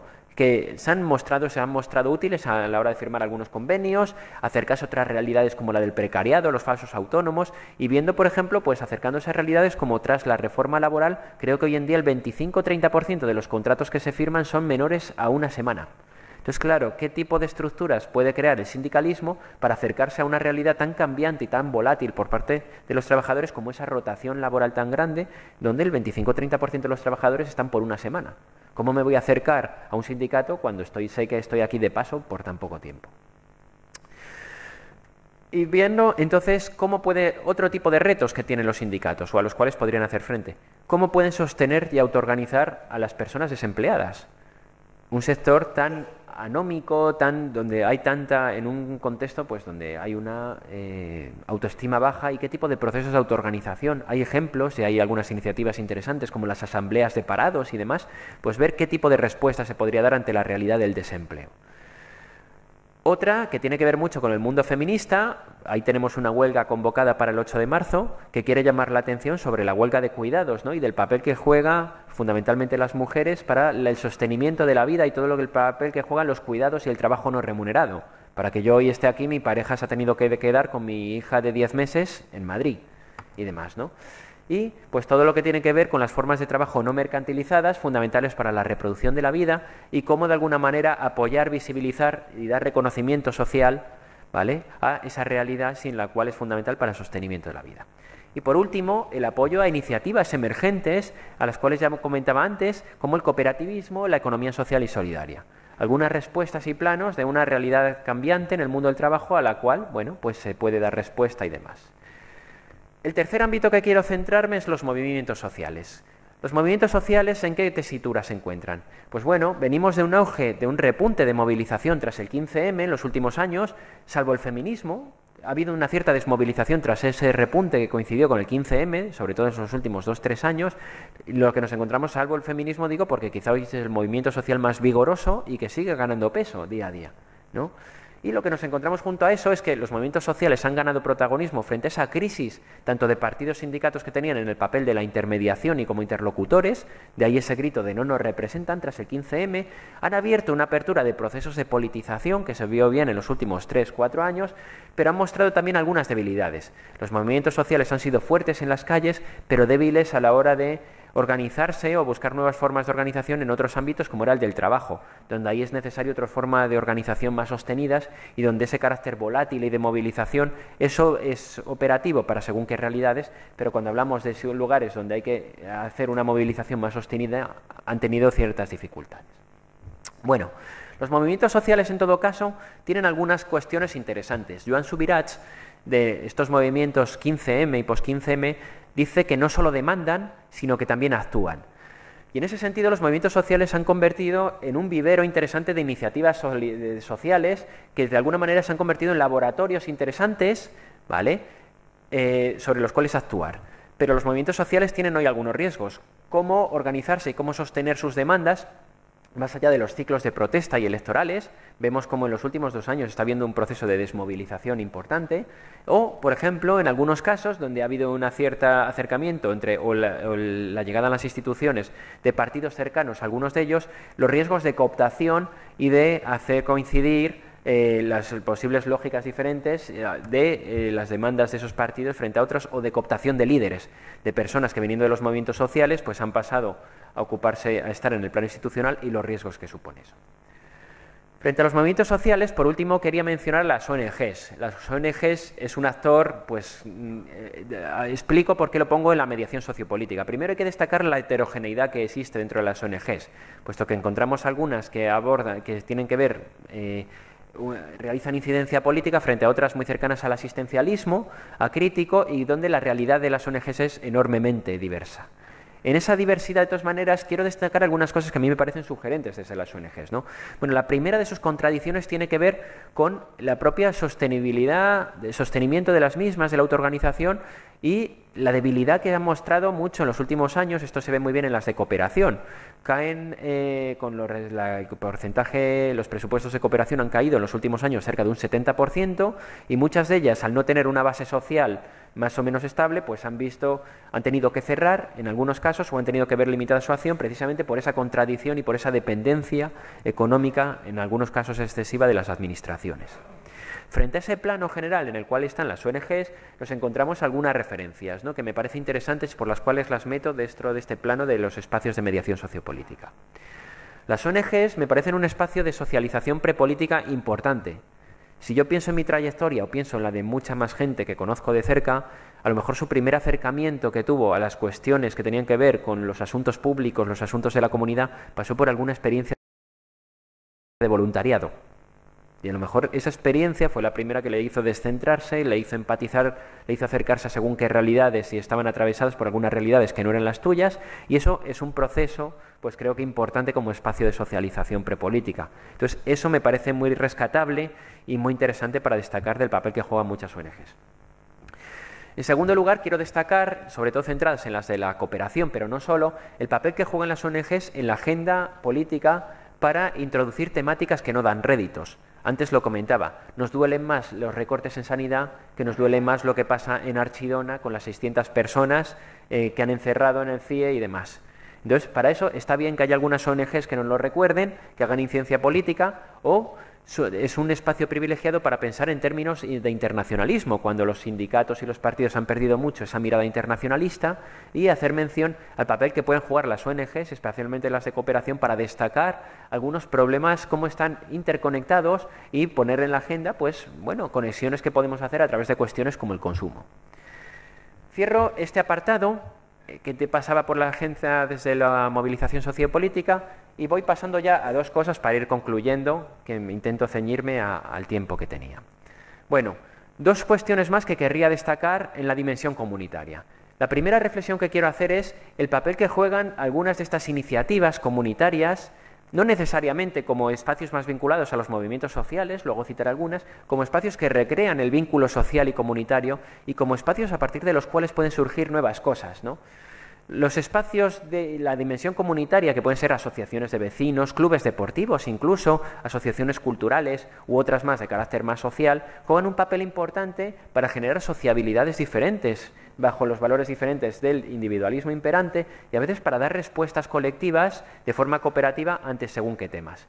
Cito algunas simplemente, los grupos de consumo sería un buen ejemplo de este tipo de lógicas. Pongo esta de un espacio donde participo, el Rincón Lento, que es un espacio en mi ciudad, en Guadalajara, en el cual, bueno, pues es una especie de espacio de consumo responsable, pero donde somos 350 socios y es sobre todo un laboratorio para hacer cosas y demás, como algunas iniciativas, ¿no?, que recrean el vínculo social y potencian el tejido social, o por citar dos un poco diferentes, esto sería un maratón que también se hace en mi ciudad, momento de publicidad de cariño al terruño, el maratón de cuentos, una fiesta que está que transforma la ciudad durante 2 días, que consiste en contar cuentos durante 2 días sin parar en el principal edificio, en torno al cual pues se construye comunidad y se construye una idea y demás diferente de ciudad y se recrean nuevas sociabilidades, o por citar una más cercana, pues fiestas como los arroces del mundo que hay en San Francisco, en el barrio San Francisco en Bilbao, y como en torno a una asociación y de algo tan lúdico como compartir el arroz, pues bueno, y hacer diferentes cuadrillas que elaboran arroz de alguna manera, se recrea y se fortalece pues la dimensión comunitaria y se favorece la convivencia. O por citar otras, en el colegio de mi pareja, por ejemplo, pues es un colegio donde el AMPA tiene una cosa que se llama la recicleta, y donde de alguna manera hay toda una red de reutilización de objetos y de reciclaje, y se utiliza como excusa el AMPA, y más como un espacio donde hay mucho, pues imaginaros, en edad de niños, pues muchas ropas de bebé y este tipo de cosas que circulan y que son espacios interesantes donde crear este tipo de iniciativas. Bueno, voy acabando, junto a esas podría citar muchas, ¿no? El papel de la educación lo quiero unir a eso. El papel de la educación, ¿por qué? Esto el año pasado estuvo Rafael Díaz Salazar, que sabe mucho más de esto que yo, pero simplemente comentar 2 ideas que me parecen importantes. Para los que seáis maestros, educadores y demás, ser conscientes que la educación juega un papel fundamental en la reproducción social a nivel ideológico del sistema. Cogeros la LOMCE, el preámbulo, y mirad lo que dice la LOMCE, y veréis cómo hay todo un modelo de sociedad presentado en la LOMCE y en cualquier. Y por eso la gran disputa, o una de las grandes disputas entre los gobiernos es qué hacemos con el sistema educativo y cómo lo cambiamos, porque en el fondo lo que se está definiendo es cómo socializamos, en qué modelo social o en qué modelo de país socializamos a la gente. Bueno, esto me lleva a vincularlo con la necesidad de conectar en el currículum problemáticas que ahora mismo están ausentes. Cito, por ejemplo, un trabajo muy interesante que hizo Ecologistas en Acción que se llama El currículum antiecológico de los libros de texto. ¿Qué imagen tienen y la ausencia que hay en problemas ecosociales a la hora de tratar muchas temáticas en la escuela, ¿no? O cómo se plantean. Entonces, la necesidad de avanzar y de hacer una escuela que no solo prepare para el mundo laboral, sino que conecte con problemas de nuestro tiempo que son centrales, como es el reto que nos supone el cambio climático como sociedad. Y quiero dedicar, ya para ir acabando dentro de la educación, el papel que juega también la educación no formal, como espacio para socializarse en otro imaginario de valores. Cito una iniciativa que a mí particularmente me fascina, un club de fútbol que está en Lavapiés, los Dragones de Lavapiés, si alguno mira en internet lo verá, es una iniciativa preciosa, donde dentro del club hay chavales de más de 32 países juntos, haciendo lo que llaman fútbol inclusivo en categorías infantiles, y un ejemplo de cómo el fútbol se puede utilizar, un club de fútbol, como herramienta para trabajar otras cosas, y donde hacen ligas vinculadas a los objetivos del milenio y cosas súper divertidas, y como un equipo de fútbol, algo como el equipo de fútbol, se puede utilizar como instrumento para otro tipo de cosas. Para ir acabando, de la dimensión sociopolítica he pasado a la comunitaria, voy ahora a la personal. 4 cosas solo y sin poco ánimo de venir aquí a dar lecciones morales. ¿Qué podemos hacer a nivel personal solo? Pues básicamente 4 cosas se me ocurren. La primera, cultivar una mirada crítica hacia la realidad. Y eso pasa en primer lugar por buscar otras fuentes alternativas a los grandes medios de comunicación de masas y buscar espacios y medios de comunicación críticas. En Internet tenemos muchas iniciativas, tanto para saber qué hay detrás, por ejemplo, de lo que consumimos, qué hay detrás de los grandes conflictos, tener otros puntos de vista.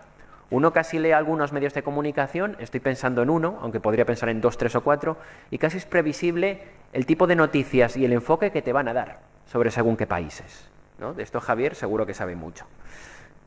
Y bueno, pues lo que nos encontramos es la necesidad de que vayamos a otro tipo de experiencias, de información sobre cuestiones que muchas veces no están presentes en la agenda política. Sabemos muy poco de África, sabemos muy poco de algunos conflictos, o buscar información también para ver, por ejemplo, qué hay detrás de aquello que consumimos, por ejemplo. El segundo eje, frente a ese cultivo de la mirada crítica, pues sería el de avanzar hacia un consumo responsable.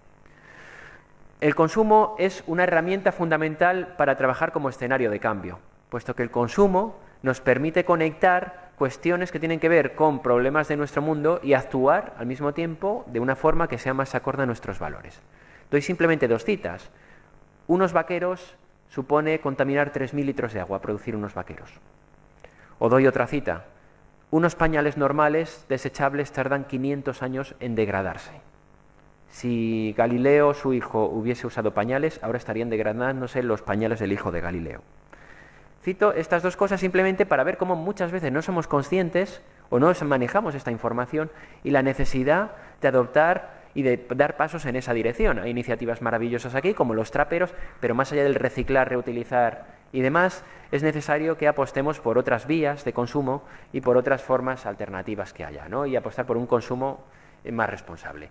Pongo una web, por ejemplo, que es muy sencilla, mecambio.net, que da alternativas muy concretas, te hace una sistematización muy concreta de qué alternativas concretas tengo en ejes concretas. Me quiero cambiar mañana a la compañía de luz, ¿qué posibilidades tengo? Me quiero cambiar de banca, ¿qué alternativas de banca ética tengo? Etcétera, y demás.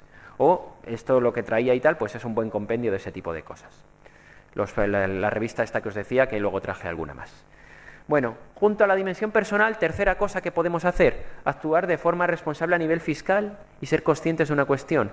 La fiscalidad es el ámbito bajo el cual se sufragan los servicios públicos. O, ¿por qué no?, en ese actuar de forma responsable a nivel fiscal también incluyo campañas como las que hizo en su día la CGT o algunos colectivos cristianos de base, en la cual se apostaba, por ejemplo, por la objeción fiscal al gasto militar. También para mí es actuar de forma responsable a nivel fiscal. Y en cuarto lugar, una cuestión que creo que muchas veces en los movimientos sociales quizá no está tan presente, pero que desde una perspectiva cristiana o desde este tipo de éticas es fundamental. Y es cultivar la empatía hacia aquellas situaciones marcadas por el sufrimiento y una cierta ética de la compasión en un mundo donde domina la indiferencia generalizada, ¿no? Y el acercarnos desde esa ética de la compasión que nos propone Jorge Richman a una mirada marcada pues, hacia las realidades como la injusticia, el sufrimiento, el empobrecimiento y demás. Voy acabando ya, si habéis tenido paciencia hasta este momento, para destacar algunas cosas. Bueno, primero estamos en un cambio de época, un momento de profundas transformaciones sociales, marcado por una crisis económica, financiera, ecológica, crisis de representatividad de muchos planos, que casi la podemos calificar como una crisis civilizatoria y una crisis de fondo, donde, por ejemplo, el cambio climático lo está marcando bastante bien, ¿no? De cómo lo que está en juego es la humanidad como futuro. Frente a esa realidad, la única forma que tenemos es pensar el cambio social de una forma interconectada, abarcando diferentes ámbitos, que es la propuesta que os trataba cuando planteaba esos 5 ámbitos. Y pensando también que al menos debemos actuar en 3 dimensiones, la sociopolítica o estructural, la comunitaria y la dimensión personal. En ese sentido he tratado de contar alguna multiplicidad, mostrar la multiplicidad de espacios de trabajo, ¿no? Y sistematizarlo, no he dicho nada nuevo más allá de intentar poner orden o montar de una forma más o menos ordenadita esto y de alguna manera también ahondarnos en estas iniciativas por lo que suponen de anticipo, si lo miramos en clave optimista y esperanzadora, aunque a veces no es fácil, de mostrar que hay otra forma de reafirmar que el cambio es posible y que hay otra forma de hacer las cosas. Para acabar, destacar simplemente 2 cosas más. Primero, que esto mismo no es diferente a lo que ha pasado en otros momentos. La esclavitud, eliminar la esclavitud no era posible, el sufragio de las mujeres no era posible, las 8 horas no era posible, y bueno, la historia ha mostrado que es un proceso abierto y que cosas que en un momento dado no se pensaban como posibles, sí son posibles cambiarlas y ha sido posible. Y al mismo tiempo, cosas que hoy nos parecen aberrantes, eso nos habla de cómo ha cambiado a nivel cultural algunas cuestiones, pues en otro momento han sido luchas que se han conseguido por las libertades o por la mayor dignidad de las personas en algunas luchas concretas. Y simplemente apelar a eso de cómo en ese ciclo de la gran prueba que nos comentaba Jorge Richman, recordar para acabar pues al gran Pedro Casaldáliga en ese poema cuando nos dice que es tarde pero es nuestra hora. Entonces llamar simplemente a esa acción en un momento donde bueno, el pesimismo puede reinar, pero trataba sobre todo de plantear un retrato donde podemos intentar de alguna manera nutrirnos de esperanza. Y nada más por mi parte.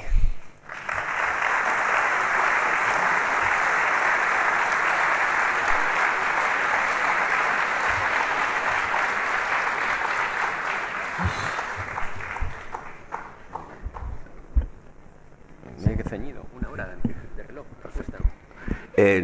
Muchísimas gracias, Jesús. Me imagino vamos, personalmente me ha gustado mucho tu charla y me imagino que un poco ha encantado también al público, no solo por los contenidos, también por la forma ordenada, magníficamente de exponerla, ¿no? Entonces ahora tenemos pues media hora, 1 hora, no, media hora, 3/4, pues para intervenciones, que pueden ser tanto de aportar cosas como de preguntas, como de dudas, etcétera, etcétera. Entonces vamos levantando la mano, damos 2 o 3 palabras y luego damos otra vez la palabra a Jesús para contestar. Entonces, cuando queráis podéis empezar a levantar la mano.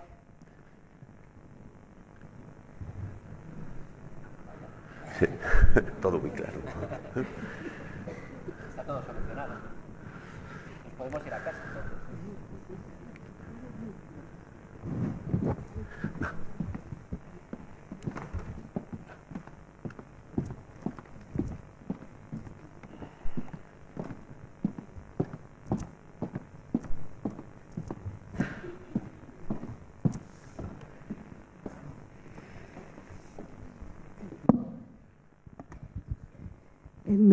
Tres preguntas, espero decirlas brevemente. La primera, ¿cree usted que ha habido alguna vez un mundo más justo que el de hoy en día? Porque quizá la noción que tenemos de las injusticias es, después de la crisis económica, nos parece que vivimos mucho peor, que todo va peor, pero antes, en las épocas doradas de la segunda mitad del siglo XX, donde funcionaban los sindicatos, funcionaba la socialdemocracia, era una parte del mundo la que disfrutaba de las conquistas. La mayor parte del mundo estaba mucho peor que ahora. Y quizá eso nos hace tener una idea un poco distorsionada. La segunda es si quizá no se da demasiada importancia, que sí que la tiene, a los movimientos populares como factor de cambio. Y el mundo académico, por ejemplo, no profundiza suficientemente en el derecho, en la economía, en la filosofía, que se ha abandonado su estudio casi completamente, la ética, de manera que se puedan identificar valores que sean interesantes para una educación que verdaderamente cambie la mentalidad. Y el mundo y el progreso no se identifique con el consumo ilimitado y la falta de control en la producción. Y la tercera es si usted no da ninguna importancia a la posibilidad que en un mundo globalizado hubiera una gobernanza globalizada que pudiera ser su origen quizá la Organización de Naciones Unidas, que ya sé que el Consejo de Seguridad tiene muy mala prensa y muy bien ganada, pero, por ejemplo, las agencias de la ONU no cabe duda que trabajan en una lógica de buscar un mundo más equitativo, de establecer la justicia, y quizá habría que reforzar ese tipo de gobernanzas que controlasen una globalización justa. Muchas gracias. No hay más palabras, pasamos el micrófono a Jesús. Mientras tanto, podéis ir pidiendo palabras, animaros a intervenciones, ¿de acuerdo? Madre mía, casi nada. Primero, no me llaméis de usted, que me da más pudor casi a cómo me presentan. Me parece que me da todo pudor, según me estoy. Bueno, algunas cosas. Discrepo en lo de la desigualdad. Lo que nos dicen diferentes estudios, y ahí podemos ver a Thomas Piketty, y en el libro del Capital en el siglo XXI, es como la desigualdad hoy ha alcanzado niveles escandalosos y ha sido mayor que en cualquier otro momento histórico, si lo vemos en términos globales. Y lo que nos encontramos, sobre todo, lo que dicen, por ejemplo, otros autores, como Branko Milanovic, es como lo que nos encontramos ahora es como la desigualdad dentro de los países está creciendo, aunque sí que es cierto que hay una cierta tendencia, sobre todo por el papel de los BRIC, de estos llamados países BRIC, los países emergentes, a crecer y a que se están aminorando las diferencias entre zonas geográficas. No sé si me explico. O sea, las diferencias entre zonas geográficas están aminorándose, sobre todo en estas zonas BRIC, Rusia, India, China, Brasil y demás, respecto a lo que era eso que se llama Occidente, pero lo que nos encontramos es cómo las diferencias dentro de los países están aumentando, brechas están aumentando y demás. Pero lo que nos dice quizá la principal referencia, que es ese libro de El Capital en el siglo XXI de Thomas Piketty, es cómo la desigualdad está aumentando a niveles escandalosos. Lo segundo que planteabas tenía que ver con el derecho a la economía y demás, y no frente a los movimientos sociales. Yo discrepo de estas miradas, me parece que son el pensar el derecho a la economía sin verlo más allá de ser saberes instrumentales, que está muy bien, pero tienen una carga ideológica central. Otra cosa es que se nos presenten como neutros objetivos. Soy profesor de antropología económica y veo lo que dan clase y lo que se enseña en los planes de estudio en las facultades de economía. Y veo, por ejemplo, cómo, desde mi punto de vista, no es honesto en términos intelectuales lo que se hace ahí. Tienes a lo mejor una asignatura de historia del pensamiento económico que a lo mejor te la ponen en cuarto o en quinto y donde durante todos los 4 años, poco menos que te están planteando qué tipo, te están enseñando solo una economía, que es la economía neoclásica, pero no te están enseñando otro tipo de enfoques críticos, heterodoxos que existen, como puede ser la economía ecológica ni se huele, en una facultad de economía hoy, la economía feminista ni se huele, economías, el institucionalismo o economía marxista, según donde caigas, pero bueno, pero como hay muchas cosas que no se están planteando en las facultades de economía. Entonces creo que no hay un debate y tiene que ver en parte, pues es un resultado, es la universidad, pues es el lugar donde se forma el sistema experto, o sea, supuestamente esos expertos, ¿no? Y de alguna manera es un mecanismo de reproducción a nivel ideológico de primer orden, igual que creo que el derecho es lo mismo. Entonces yo particularmente, ¿pueden jugar herramientas? ¿Pueden tener su papel? Sin duda. Pero yo particularmente creo más en los procesos desde abajo, aun compartiendo bastante de la crítica que hacías, de cómo en algunos momentos hemos sobrevalorado al papel que podían jugar los movimientos sociales. Que yo creo que los movimientos sociales hay que juzgarlos no tanto por los cambios que hayan producido, si lo vemos tras el 15M, sino por la capacidad que han tenido para abrir procesos de politización y demás. La tercera idea tenía que ver con la gobernanza globalizada. A ver, yo creo que hay espacios sobre los cuales, desde luego, hay que jugar a ese plano.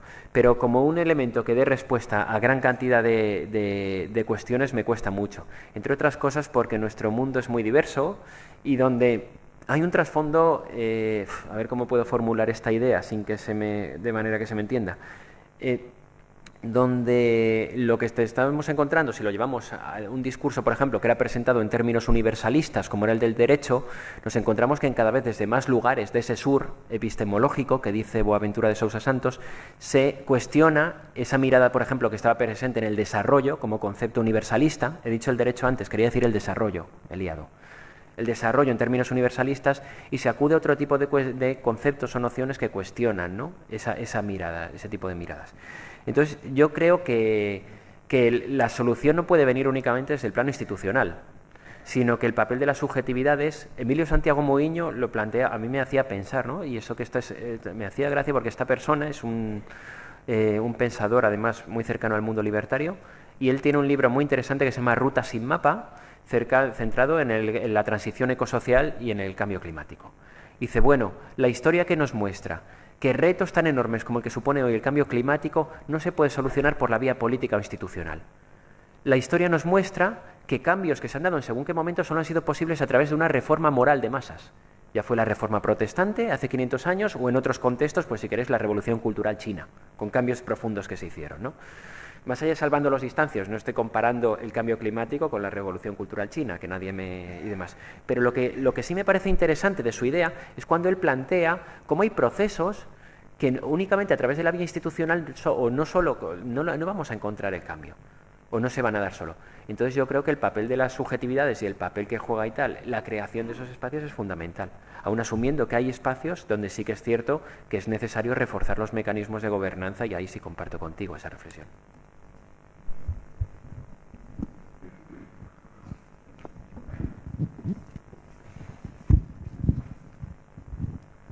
Hola. Desde la militancia en movimientos sociales y en el movimiento feminista, yo lo que me planteo es que me estoy encontrando con mucha gente que a nivel individual puede estar comprometida en cosas, por una parte, pero lo colectivo, me explico, es decir, que puedo estar con un consumo responsable, etcétera, etcétera, pero participar en movimientos, colaborar, socializar en ese sentido, tenemos serias dificultades en las asociaciones, por una parte. Y por otra parte, a mí me gustaría que ahondaras un poco en la dificultad que supone un individualismo tan atroz como el que vivimos en este tipo de cosas. Es decir, supongo que conocerás a Almudena Hernando, que hablando de la individualidad, cómo la individualidad ha olvidado y ha dejado en un segundo plano el tema de la afectividad, de los sentimientos. Y eso hace que a la hora de la solidaridad, a la hora de la colaboración o de la participación, estemos mucho más centrados en lo individual y centrados sobre todo en el consumo, porque nos han convertido en individuos consumidores en lugar de en ciudadanas y ciudadanos, y entonces eso tiene una dificultad tremenda para la participación, en mi modo de ver. No sé cómo lo ves. Sí, no hay más palabras. Te iba a plantear yo también pues algunas cosas, un poco pues para ver si la gente, el público se va animando un poco más, ¿no? Una de las cosas que decías de alguna forma pues es que lo que está en peligro es un poco la viabilidad de nuestra sociedad, ¿no? Un poco lo que está en riesgo es la humanidad. Y eso nos plantea de alguna forma un término que me parece que es importante hoy, el de lo común. O sea, no es una cuestión ya de si pensamos de esta forma u otra, estamos en riesgo. Estamos en riesgo y necesitamos de alguna forma, es decir, es algo que nos afecta a todos y sin embargo tenemos una sociedad pues muy fragmentada por lo político, desde diversos puntos de vista, etcétera, etcétera. Entonces es difícil llegar a un mensaje común. Otro de los temas que me parecía importante es, de alguna forma, eso, todas las cosas que tú has planteado como procesos de politización o que pueden ayudar a la politización, y sin embargo falta de alguna forma una centralidad, y lo falta en casi todo. En los movimientos sociales, en las ONGs, no tenemos un mensaje de alguna forma que vaya, o sea, que focalice en una determinada dirección, por lo menos no está presente. Entonces nos movemos en una dispersión, yo creo que muy fuerte y muy debilitadora. Respecto a los movimientos sociales y la movilización, me parece que es un punto muy importante, pero nos falta una continuidad, el creernos realmente. O sea, hacemos protesta más que esto. Entonces, más que propuesta y más que pues eso, con la continuidad suficiente pues para buscar una solución. Y un último punto ya por fin, pues eso, es decir, hay una razón para el no optimismo, de alguna forma, un poco históricamente, todos los medios que estamos desarrollando, que son importantes y muchísimos, están contribuyendo a una sociedad más abierta, más igualitaria, o al revés, o sea, están convirtiendo todos en elementos de producir más poder, más jerarquía, más, es decir, más desigualdad, y por tanto, de alguna forma, es decir, llevamos ya mucho avanzado en una dirección negativa como para que pueda ser casi imposible pensar en un cambio. Estas son las cuestiones que te quería plantear. Perdonad, yo no lo sé, un poco preferiría no que el moderador no preguntase, no interviniese, pero pues un poco ante el silencio del público pues he decidido hacerlo. Bueno. Podéis seguir pidiendo palabras en todo momento. Bueno, comparto bastante de lo que dices sobre la necesidad de ahondar en esa. De hecho, hay Hart y Negri hablan, por ejemplo, bastante, ¿no? Y otros autores, pues de esa importancia de la emoción, de los afectos, de toda esa dimensión, de la emoción política, de cómo construir esa emoción política, ¿no? Y de pensar estos espacios como espacios de afecto. Yo creo que la militancia del siglo XX a veces ha sido una militancia dura, ¿no? Me parecía que uno no iba a estos espacios a hacer amigos, y creo que es fundamental recuperar ese componente lúdico, comunitario, afectuoso y demás, ¿no? Y que eso en algún momento se nos olvidó y es fundamental. Comparto mucho y creo que el feminismo enseña mucho de eso también en sus formas de hacer. Sobre cuestiones que planteabas, ¿no? Y demás. A mí particularmente hay una cosa que sí que me preocupa de los movimientos sociales, y es en cierta medida creo que a veces caen en cierta autorreferencialidad, ¿no? Y en cómo caen en ciertos sectores de clases medias con un capital cultural alto. Si veo quién forma parte de mi proyecto, o si veo la gran parte de movimientos sociales que conozco más, pues normalmente el perfil hay una sobrerepresentación de universitarios, de clases medias que seguramente vengan de sectores de lo educativo, de lo social, de lo sanitario, y las dificultades que hay para conectar con sectores populares. Las dificultades enormes que hay para llegar a ese tipo de sectores, ¿no? Y luego, por ejemplo, por llevarlo al plano ecológico que comentabas, o en el plano y demás, hay una cosa que también a mí me hace, que es otro de los grandes retos y que tiene que haber, ¿no? Que creo que hay que darle una vuelta, y es las dificultad que hay para, joder, te hablan del cambio climático, pero te dicen que mañana tienes que renunciar a la escapadita del fin de semana, y no nos gusta renunciar a la escapadita del fin de semana. Porque a quién no le gusta irse un fin de semana a ver lo que hay más allá en su Ryanair o lo que sea, por ponerte un ejemplo tonto, el primero que se me ocurre. Entonces yo creo que hay un reto ahí enorme por pensarlo, ¿no? Y es como hacer algo atractivo, atrayente y que seduzca de esa idea del límite, porque que te empiecen a hablar del límite cuando nos han creado o nos hemos creído que en la economía hemos asumido la idea del crecimiento ilimitado y nos han contado que la ciencia lo puede todo y que leña al mono al mundo de hoy porque la técnica nos lo va a resolver todo, ¿no? Y eso es de lo que nos cuentan que hace la ciencia y la técnica, básicamente. Y esa concepción viene de la modernidad y de la concepción de la ciencia moderna. Pues claro, es muy difícil asumir que lo que tenemos es un problema sociopolítico que solo se le puede dar desde una idea sociopolítica. Entonces, yo creo que ese es un gran reto, un reto enorme. ¿Cómo construir un relato que sea atractivo? Porque, como dice, ahí se me acaba de ir el nombre, el fundador de Totnes, de las comunidades de transición, de Rob Hawkins, dice, si mañana nos cuentan maneras en las cuales se nos ocurre que va a acabar el mundo, tenemos muchos relatos.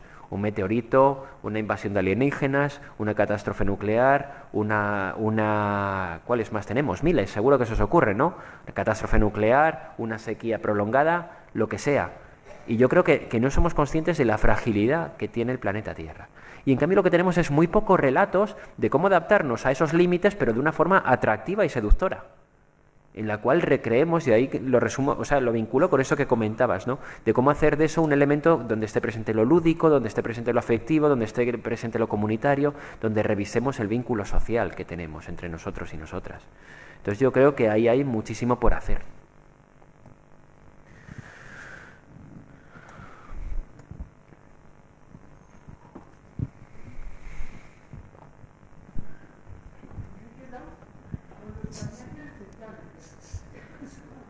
Sí. Me he quedado con los pañales desechables. Luego, si quieres, te digo alternativas, ¿eh? Ya, no. Que tengo una niña de 10 meses y de eso sé un rato últimamente. Y un anciano de 100. Y no me quiero reír. Te voy a decir por qué. Hará unos 20 años estaba leyendo de cara a la enfermería. Una enfermera decía, ¿qué investigamos? ¿Unas pañales desechables? ¿Unas compresas? Iba, ya se me entiende, ¿verdad? Y dice, oye, están haciendo un barco. ¿Para qué? ¿Para traer los pañales desechables? ¿Para que haya más trabajo? Y salta ella, ¿traer naranjas? ¿Plátanos? Igual le estoy diciendo una tontería. Las 4 o 5 últimas conferencias se ha hablado de una cosa que a mí me gusta muchísimo, y tú también lo has dicho. La compasión. ¿Sabré yo, me pregunto tranquilamente, tener compasión de esa mujer que no sabe qué hacer con su niño, en el buen sentido de la palabra? O de ese hombre, ¿eh? A la hora de... ¿Qué investigamos? ¿Ese pañal desechable? ¿Esa naranja? ¿O simplemente ese chupete? Que me da lo mismo cantarle emocionalmente a la señora de 100 años esa mirada que para mí, tú has dicho, muy tierna, muy agradable, que no se compra en ningún sitio, pero que igual necesita ese pañal. ¿Qué investigamos? ¿La briaga? ¿Emocionalmente?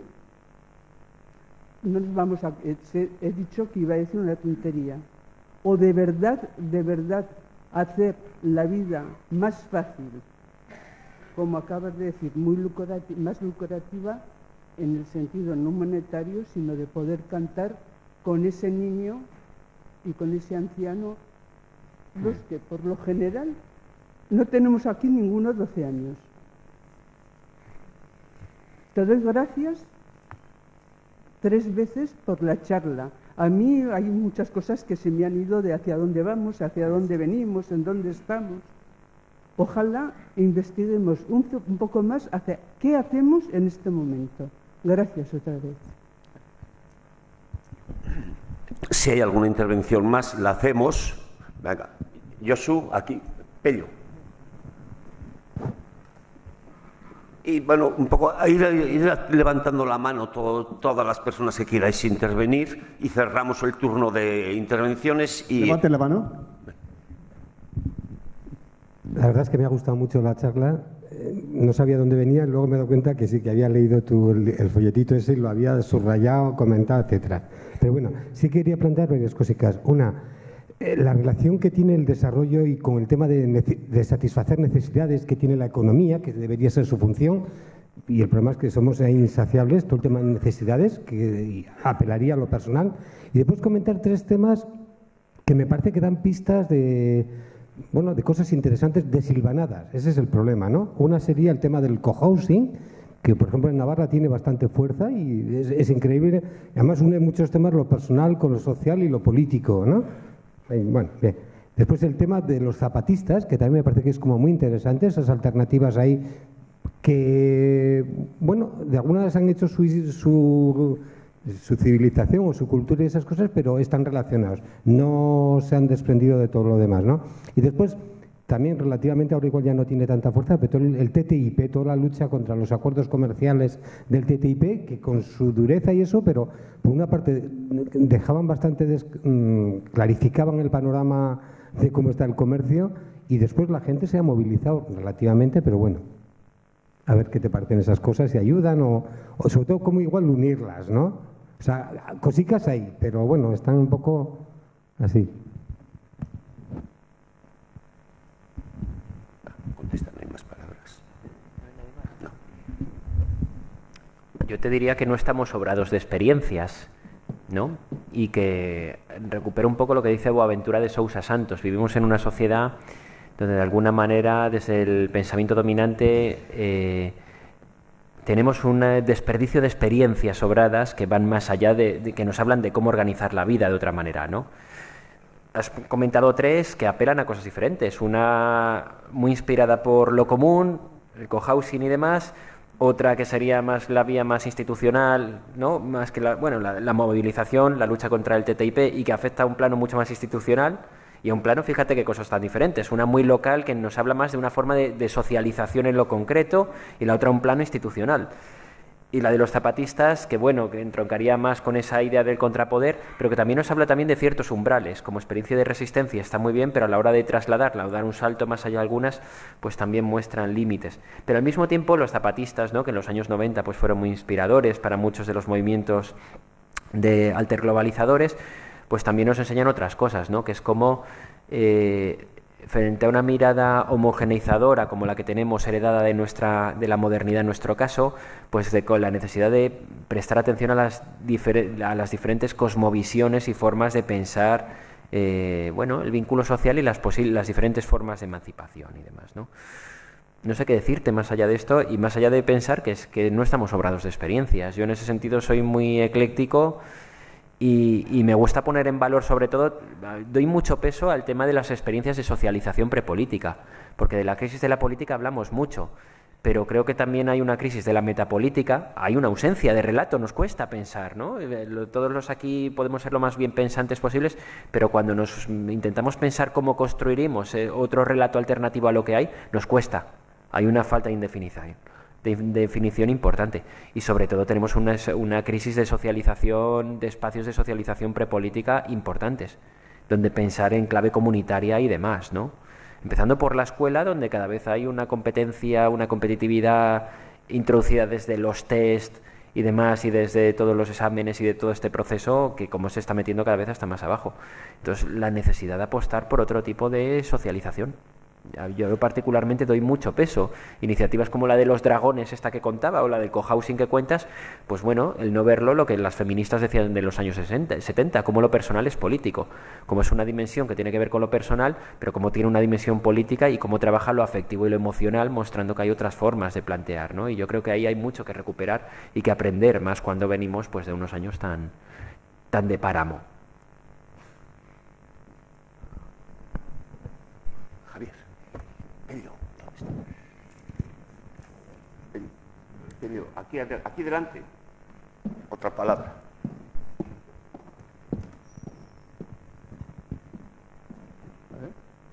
Javier. Yo voy a hacer dos preguntas referidas a la educación y te voy a rogar que no olvides que quien se sienta a tu izquierda te ha lanzado 4 preguntas a las que no has respondido. Si quieres te las recordaré yo, pero es que eran nucleares esas 4 preguntas.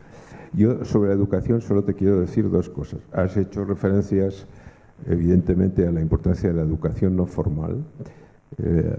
Has puesto ese ejemplo de un club de fútbol maravilloso, ¿no? Pero bueno, yo creo que una cosa que en toda edad necesitamos hoy, y hay una carencia pavorosa, es una necesidad de educar el deseo. Educar el deseo. Que hagas una pequeña reflexión sobre eso y sobre el ámbito no formal, si quieres, en ese sentido también. Y si quieres te recuerdo las preguntas que te ha hecho Chema o las tienes presentes. Es que no las voy a formular tan bien como ha hecho él, pero te ha preguntado sobre los movimientos sociales y a dónde vamos, ¿no? La primera pregunta terrible era: lo que está en riesgo es la humanidad, la convivencia posible, el encuentro posible entre gente incluso que pensamos distinto y actuamos distinto para poder convivir, y estamos en riesgo como tales, ¿no? Otra cosa era la falta de centralidad, de objetivo definido en tanta iniciativa, ¿no? Otra era la falta de continuidad, claro. Hace unos días, unos cuantos viejecitos que estamos aquí, después de hacer un esfuerzo, en algunos sitios absolutamente desmedido, otros un poco más modesto, pero bastantes ejercicios, conseguimos la gran obra de movilizar a unas 900 personas. Los periódicos bondadosos dijeron que eran alrededor de 1000, para defender el sistema público de pensiones y una subida justa de pensiones y como mínimo el IPC, ¿no? Y que llegue a todos, y que en Navarra hay, resulta, 57.000 personas, se dijo en el comunicado final, cuyas pensiones son de 700 euros al mes. Y creo que me olvido de una última cosa. Sí, eso, la historia de todos los movimientos de desarrollo, si al final contribuyen a una sociedad más igual. ¿Era eso, Chema? No. Bueno, pues repite tú la pregunta. Es que no recuerdo cuál era, Javier. Vamos, he hecho varias. Han sido ocurrencias. Digo, si hay alguna palabra más, por favor, la decimos rápido y pasamos a la última intervención de Jesús y nos despedimos ya, pues eso, yo creo que nos ha dicho Juan Pedro antes, que es hasta el 20 de marzo, martes, es la próxima charla del Foro OGUA. Entonces Jesús, vas cerrando. Muchísimas gracias. ¿Alguien más quiere antes de meterme en esto? ¿No? Bueno, pues ya que me han vuelto a recordar las preguntas del examen, voy a intentar meterme en ellas. Sobre los movimientos sociales, ¿a dónde vamos? Pues yo estoy preocupado. Estoy preocupado porque veo una desmovilización importante y veo una indiferencia. Creo que lo que ha habido ha sido vender una vía estatista en los últimos 2-3 años, a partir de Podemos, ¿no? De cómo se planteaba una traducción electoral, intentar una traducción electoral de lo que habían sido las mareas del cambio. Veo que aquello no ha cuajado por diferentes circunstancias y cómo hay un proceso de reflujo de desmovilización que a mí me preocupa. Y me preocupa sobre todo porque lo que hay enfrente pues es noticias que te hablan de recortes de derechos y libertades y de un plano fastidiado. Y bueno, antes se lo decía Javier, igual que hace 2 años yo era optimista, hoy el cuaderno este era un intento de construir un relato optimista, pero cuesta si lo veo en el plano más estatal, ¿no? Pero bueno, es tarde pero es nuestra hora y demás, ¿no? Sobre el riesgo como humanidad, pues sí, creo que está presente, ¿no? Ahí están desde el movimiento ecologista hablando del riesgo. Os recomiendo, por ejemplo, un libro que ha salido hace poco que se llama ¿Quién hace caja con el cambio climático? El cambio climático se nos presenta como una especie de cuestión global, pero también hay gente que está tomando posiciones, fondos de inversión y empresas, porque ven en ello un nicho de mercado. Y el movimiento ecologista cada vez habla más del riesgo de ecofascismos y lo que puede suponer el control de recursos estratégicos fundamentales y formas de dominación dura de unas poblaciones hacia otras en un contexto donde los efectos del cambio climático cada vez van a ser más duros y eso va a llevar a más movimientos de población, con todo lo que estamos viendo de tensiones por esos movimientos de población. Entonces yo creo que eso es fundamental y la necesidad de pensar de plantear el cambio climático desde una perspectiva sociopolítica. Hay un componente de fondo que está ahí y el cual a mí me preocupa, y es hasta qué punto con nuestra mirada pensada de la modernidad tenemos dificultades para ver la gravedad del cambio climático. Os pongo un ejemplo, que es el mismo que les pongo a mis chicos cuando hablamos de esto en una clase que doy de ecología y procesos culturales. Explotación laboral, ¿qué tal os suena? ¿Os suena bien explotación laboral? ¿Mal? ¿Fatal? ¿Y explotación agraria, explotación ganadera o explotación forestal? Ni bien ni mal. ¿Habéis pensado en eso alguna vez? ¿Sí? ¿Sí lo habéis pensado? Oh, pues yo hasta hace no mucho lo pensé. ¿Qué tiene que ver eso? Con la mirada que se plantea de la modernidad y con cómo pensamos la naturaleza como algo externo y como algo inferiorizado al servicio del ser humano. Entonces, claro, cuando vienes de una concepción donde el crecimiento es ilimitado, donde la naturaleza está al recurso y donde la noción de crecimiento es central y donde, por otro lado, la ciencia está pensada para dominar y transformar y la naturaleza es como un objeto externo que está al servicio del ser humano, pues es muy difícil cambiar la concepción cuando eso lo tenemos tan inoculado, con lo cual transformar, ¿no? Y entonces, bueno, pues el reto enorme, por eso digo que eso va más allá del plano político, eso es una reforma mucho más profunda, que tiene que ver con la subjetividad y la cosmovisión que tenemos de la realidad. Y ahí hay que ponerse las pilas y el reto es tan inmenso que no pasa solo por el plano social y político, sino que en todos los órdenes, religión, sociedad civil, lo que sea, queráis, el reto es enorme. El último de las preguntas que me recordabais, pues tiene que ver, sí, estoy de acuerdo. También es una de las debilidades que han tenido los movimientos sociales han sido su dificultad, su carácter parcial y sus dificultades para establecer una agenda política. Y esto se ve al menos en 2 dimensiones. Más allá de las mareas, cada uno defendiendo los servicios públicos, la sanidad, la educación, las dificultades para establecer una agenda política de movilizaciones, más allá de algún ejemplo de alguna cosa tímida que se consiguió hacer. Pero las dificultades para establecer una agenda común y transversal. Eso por un lado. Y por otra, si lo llevamos al plano europeo, donde muchas de las decisiones se toman, las dificultades, aunque solo fuese dentro de los países del sur de Europa, para establecer una agenda común de movilizaciones. Las coordenadas en las cuales nos movemos son profundamente estatales y muy parciales. Entonces, eso lleva, y ahora se está viendo con las pensiones, que es un tema central ya no para la gente que estáis jubilados o que venís, sino para los que vamos detrás, de oye, que es que se han esquilmado 70.000 millones de euros y aquí te lo están vendiendo como si fuese una cuestión demográfica, como si fuese una cuestión natural contra la cual no se puede hacer solo. Oye, el factor demográfico es uno, pero no es el más importante siquiera. Tiene que ver con cómo son las contribuciones a la seguridad social y qué pasa, qué efectos ha tenido la reforma laboral, que a lo mejor ha tenido unos efectos que eran buscados y en los cuales se está yendo de una caja que era redistributiva a otro tipo de sistema, ¿no?, de provisión individual. Entonces, en ese sentido sí comparto la preocupación por ver las dificultades para fijar una agenda y que tenemos, ¿no?, en ese plano. Y la necesidad de marcarnos una falta de, o sea, la necesidad de fijar objetivos centrales y demás. Y eso me lleva a lo que decía, ¿no?, mirar el futuro con preocupación porque el tema catalán lo impregna todo en los últimos meses. Anteriormente veníamos del impasse electoral y hay como una sensación de desmovilización y de indiferencia y de resignación ante la cual se había conseguido de alguna manera, había un cierto halo de optimismo en los últimos años, ¿no? Y yo creo que eso es el principal elemento que hay que combatir.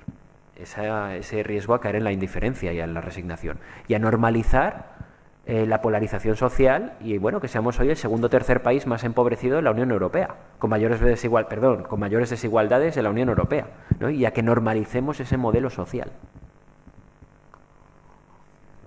Hay una allí. ¿Podemos? Venga, rapidito, por favor.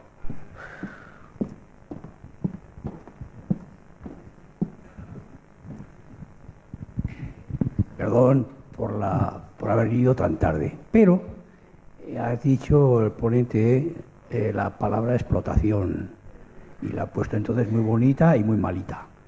Y yo tengo otra palabra que es colonización. Colonización, ¿qué tal suena? Los países que colonizaron, otros en África y tal, ¿no? De toda la vida. Pues mal, ¿verdad? ¿Qué os parece una realidad económica mundial en la que hay una colonización financiera, en la que los fuertes y los poderosos imponen colonizadamente a los que no lo son tanto, pues sus reglas, sus condiciones, sus normas? Nada, la palabra explotación me ha traído esta reflexión, ¿eh? ¿Comento? Bueno, ya que sale el tema colonial, puedo meter otra dimensión. ¿La educación cómo?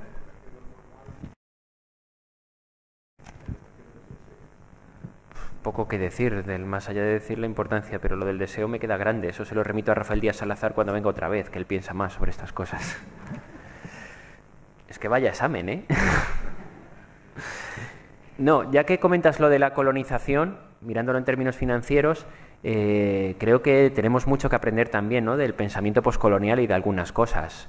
Pongo solo dos datos, ¿no? A mí particularmente me ayudó mucho leer a Boaventura de Sousa Santos y algunas cosas, ¿no?, de que él plantea, que es un pensador portugués excelente para muchas de estas cosas, ¿no?